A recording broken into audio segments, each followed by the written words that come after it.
He comes home after dark, not in a hurry, not slow either. Just worn down in that quiet way men get when the day has already taken what it needed from them. The truck door shuts in the driveway. The neighborhood is still. A porch light burns somewhere across the street. He stands for half a second before going inside. Keys in one hand, lunch cooler in the other, boots carrying a little dust from work, from errands, from whatever version of responsibility followed him around all day. Then the key turns, the door opens, and the house is quiet. Not peaceful in a dramatic way, not beautiful like something arranged for a photograph. Just quiet. The refrigerator hums in the kitchen. The low yellow stove light throws a small square of warmth across the counter. Somewhere in the garage, an old tool bag leans against the wall exactly where he left it. The laundry on the chair is folded badly, but folded. A radio plays low enough that it feels less like entertainment and more like evidence that the room is still alive. He sets his keys in the same place. Not because anyone told him to, because the same place means one less thing to think about tomorrow. He checks the back door. He opens the fridge, stands there looking at food he already knows is inside, then shuts it again. Maybe he pours coffee too late at night. Maybe he reheats something simple and eats it standing over the sink. Not because he is sad, but because plates feel unnecessary when no one is watching. There is nothing impressive about the scene. That is the point. A man like this may not call it peace. He may not use words that soft. He may say he likes quiet. He may say he needs space. He may make some dry comment about people being exhausting, then leave it there, because humor has always been safer than explanation. But underneath that shrug is something more exact. The empty house removes the demand to become someone for someone else. No voice from another room.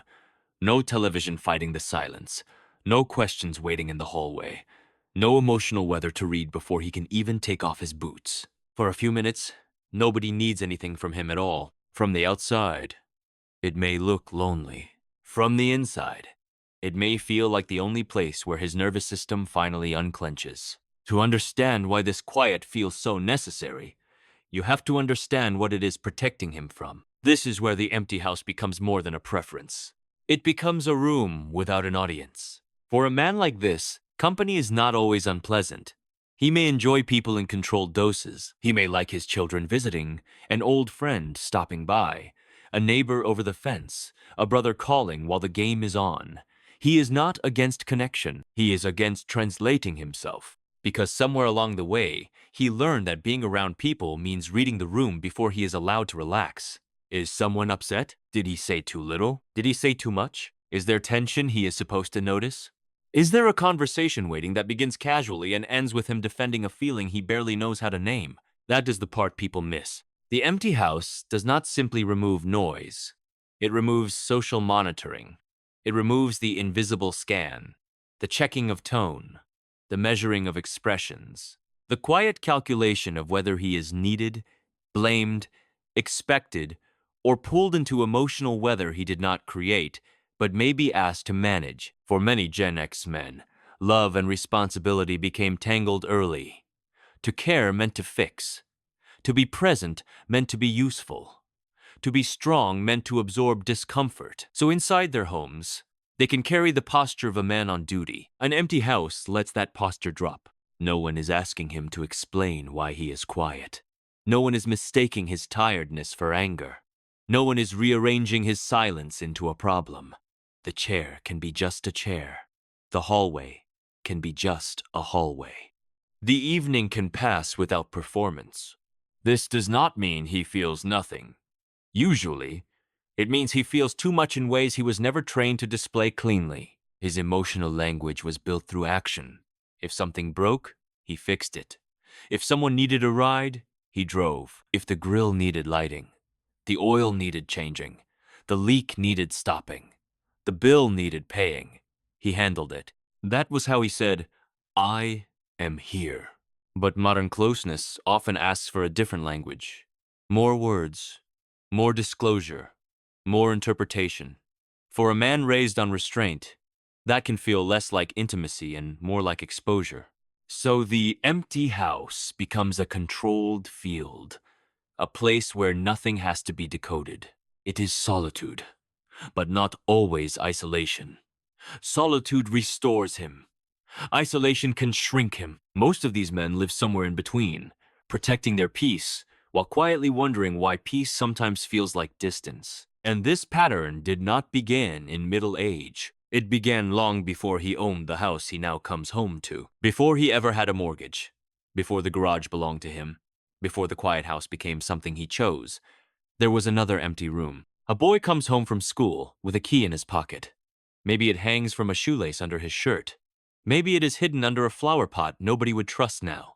He lets himself in while the afternoon sits flat and bright through the blinds. The house smells like dust, carpet, last night's dinner, and whatever his mother sprayed before work. No one is there, not for a while. He drops his backpack by the door, opens the refrigerator, and stares into it like answers might be kept beside the milk. He makes toast, cereal, a sandwich, or something from a can. The television clicks on. Cartoons, wrestling, old reruns, music videos, horror movies he was probably too young to watch. The screen fills the room, because silence at 10 years old can feel bigger than silence at 50. This was not always tragedy. That matters. There was freedom in it. Real freedom. The kind modern children rarely touch, a bike thrown on the lawn, a whole neighborhood mapped by instinct, a phone with a cord, a streetlight as a deadline. Nobody tracking him. Nobody narrating his emotions. Nobody turning every scrape into a conversation. But there was absence too. Gen X boys often received trust and loneliness in the same package. Adults were working. Marriages were splitting. Money was tight. The world expected children to become capable quickly, and many of them did. They learned the stove. They learned the lock. They learned which floorboard creaked. They learned how to sound calm on the phone. They learned that small fear could be managed if you kept moving. That is how emotional independence begins. Not as a philosophy, as an afternoon. If something broke, he tried to fix it. If he got scared, he turned the volume up.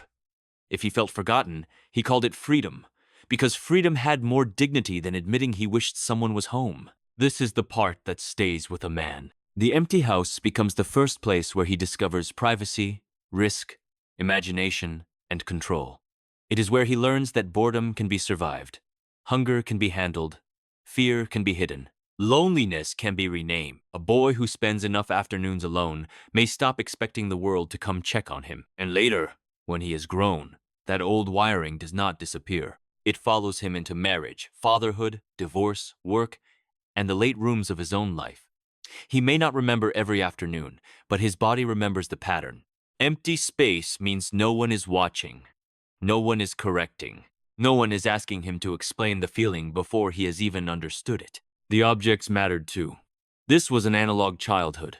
Landline phones, cassette tapes, bent bike rims, flashlight batteries, paper maps, garage shelves, clocks with hands, tools that had weight. Things had to be touched, turned, opened, tightened, broken, and repaired.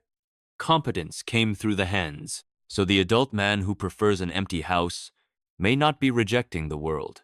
In some strange way, he is returning to the first place he learned to command himself. That quiet room after school became a blueprint, a private map for how to survive without asking for much. And what looks like personality now may be adaptation repeated for decades. The next question is why the body still trusts it today. There is a reason the body changes when the room finally goes quiet.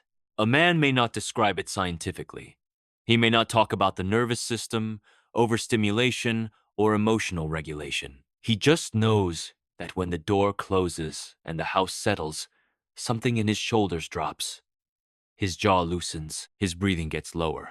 The room stops asking questions. That response is not imaginary. Human beings are always reading each other. Faces, tones, footsteps, pauses, slammed cabinets, a sentence that sounds normal but is not. In close relationships, the home can become a place of constant emotional scanning. For some men, especially men trained to stay composed, this scanning becomes nearly invisible. They do it without knowing they are doing it. They watch the room, they measure the mood, they prepare for what might be needed. An empty house removes those signals. No expressions to decode. No shift in tone to interpret. No sudden request coming from another room. The brain has fewer variables to manage, and the body understands that as relief. This is one reason solitude can feel restorative.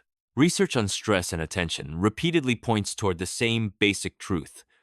People recover better in environments that feel predictable, low in demand, and personally controllable. But a Gen X man does not need a study to prove that. He learned it every time the garage door closed behind him. Emotional regulation, for him, often happens through action. He does not say, I need to process. He says, I'm going to check something outside. He does not announce that his mind is overloaded. He reorganizes a shelf. He sharpens a blow. He wipes down the counter. He drives with no destination for 20 minutes and comes back slightly more human. The behavior is the language. This also explains why many men connect better shoulder to shoulder than face to face. A conversation beside a grill can feel easier than one across a table. Fixing a sink with someone can hold more closeness than a forced confession. Driving in silence can say more than a long emotional speech, because the pressure is lower and the dignity remains intact. Gen X men were raised between two emotional worlds. Behind them stood fathers who often treated feelings like private weather. In front of them came a culture asking for openness, vulnerability, and constant verbal clarity. Many of them became translators with no manual, too aware to be completely hard, too conditioned to be completely fluent. So, the empty house becomes a controlled field, a place where he can regulate without explaining the regulation. Music low, coffee warm, tools in reach, rain ticking against the garage roof, a single lamp holding back the dark. But there is a line here, and it matters. Solitude can restore a man. Avoidance can slowly reduce him. The same silence that gives him strength can also keep him from difficult calls, honest apologies, or the uncomfortable tenderness of being known. The point is not to accuse him of hiding. The point is to understand how reasonable hiding can feel when peace has always arrived through distance. Once that is understood, his rituals begin to look different. The grill, the garage, the music, the routines, they are not random habits. They are architecture for the self. And architecture, for this generation, is rarely decorative. It is survival. The first thing people misunderstand is the routine. From the outside, it can look dull. Same chair, same mug, same route home, same way of setting the keys down, same old jacket hanging near the door, even though there are better ones in the closet. But for a man who has watched enough things change without asking his permission, repetition is not laziness. It is structure. The kitchen becomes part of that structure. He may cook for himself in a way that looks simple, even rough. A cast iron pan, eggs at night, a steak watched carefully under dim light, coffee made the same way every morning, not because it is special, but because it is his. He may eat over the sink. He may use one plate until it is practically a family member. He does not call any of this self-care. That phrase would probably make him leave the room. He calls it dinner. But there is care in it. There is proof that he can still maintain himself. Then there is the garage. The garage is not storage. Not really. It is a private country with its own laws. The fluorescent light flickers. The concrete is stained. There are tools hanging where they belong, and a few that belong nowhere but are still important. There are screws in jars, old extension cords, a radio that works if you hit it right, and at least one object he has been meaning to fix since a president or two ago. Nobody's allowed to throw it away. He knows what it is for, probably. But beneath the dry comedy is something serious. In the garage, problems are honest. A hinge squeaks, a tire is low, a blade is dull, a shelf is uneven. These problems do not use tone. They do not ask what he meant by that. They do not change the rules halfway through the conversation. They either work or they do not. That is why practical competence matters so much. To repair something is to prove that the world is still partly understandable. To sharpen, tighten, grill, season, wire, sand, clean, organize, or improvise is to push back against the quiet fear of becoming useless. In a culture that keeps rewarding speed, youth, screens, and emotional fluency, physical skill becomes a private certificate that he still belongs to reality. Music does something similar. For many Gen X men, music is memory with distortion pedals. Metal, punk, grunge, classic rock, old country, whatever lived in the cassette deck or car stereo when life was still loud and unfinished. In an empty house, he can play it without commentary. No one asking why, he still listens to that. No one telling him to turn it down. The song carries anger, humor, grief, rebellion, and loyalty in a language that never required him to confess anything. This is how the house fills up. Not with people, necessarily, but with identity.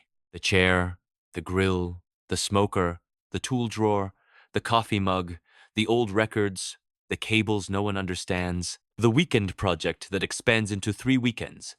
These are not random objects. They are anchors. They hold him in place when the world keeps trying to make him feel outdated. And for a while, that is enough. Until the same quiet that protects him begins to reveal what he has not said, and what he has carried so long that even the walls seem to know its weight before he does when the music finally fades out at midnight. The room changes after midnight, not because anything happens, because nothing does. The music fades, or the television keeps talking to no one. The plate is in the sink. The garage light is off. The house that felt like relief a few hours earlier begins to feel larger around the edges. A second chair sits untouched. The phone stays face down. The driveway is empty, though he may glance toward it anyway, out of habit or memory. This is where peace becomes complicated. For men like this, solitude is often necessary.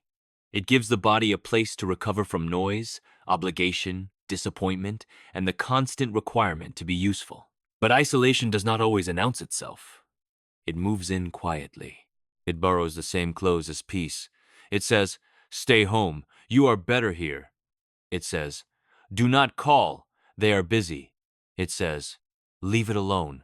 There is nothing to say." And sometimes he believes it, not because he is weak, because he is tired. Many Gen X men are not emotionless. They are emotionally delayed. The feeling often arrives later, when the moment has already passed. In the truck, after the argument. In the kitchen, after the visit. In the garage, when an old song comes on. In the hallway, where a child's bedroom is now just storage, dust, and a box of things nobody has decided what to do with. He may miss people and still not reach for the phone. He may love his children and still send the shorter message. He may want companionship and still dread the negotiation of another person's needs inside his carefully quiet space. He may be lonely, but not lonely enough to surrender the peace that took him decades to earn. That is the hidden contradiction. The empty house protects him from intrusion, but it can also protect him from being known. There is no dramatic breakdown here. No speech in the mirror. No cinematic collapse. Just a man standing in dim kitchen light, realizing the quiet is both what he wanted and what remains. And maybe that is why this subject matters, because the empty house is not the final verdict on his life. It is a mirror, slowly, without protest. The real question is not whether he needs silence. He does. The question is whether the silence is helping him return to himself or helping him disappear. The house is quiet again. The same kitchen light. The same keys on the counter. The same chair waiting in the corner with the shape of him already worn into it. Nothing has changed, except now the quiet carries more meaning. It is easy to misunderstand a man who prefers an empty house. Easy to call him cold, detached, stubborn, damaged, or difficult. But most of the time, he is not trying to disappear from life. He is trying to find the one room where life stops demanding a version of him he can no longer perform. An empty house can be a refuge. It can be a workshop. It can be a sanctuary. It can also become a bunker if he stays too long behind its walls. The wisdom is not in rejecting silence. The wisdom is in knowing what kind of silence he is living inside. Some men do become better in quiet. They think more clearly. They soften when nobody is measuring it. They remember themselves in small, practical ways. They make coffee. They repair what still can be repaired. They keep the lights working. They show up when it matters, even if their love arrives wearing work gloves instead of words. That has dignity. Not every man needs a crowded house to prove he is loved. Not every quiet life is a failed life. Sometimes peace is earned. Sometimes solitude is the only place a man can set down the weight he has carried for decades without making a speech about it. But the empty house was never important because he had nothing left to offer. It became important because he had offered so much in ways few people saw. So he turns off the kitchen light and pauses in the hallway. The house settles around him, not as a prison, not as a victory, just as a place where, for once, no performance is required.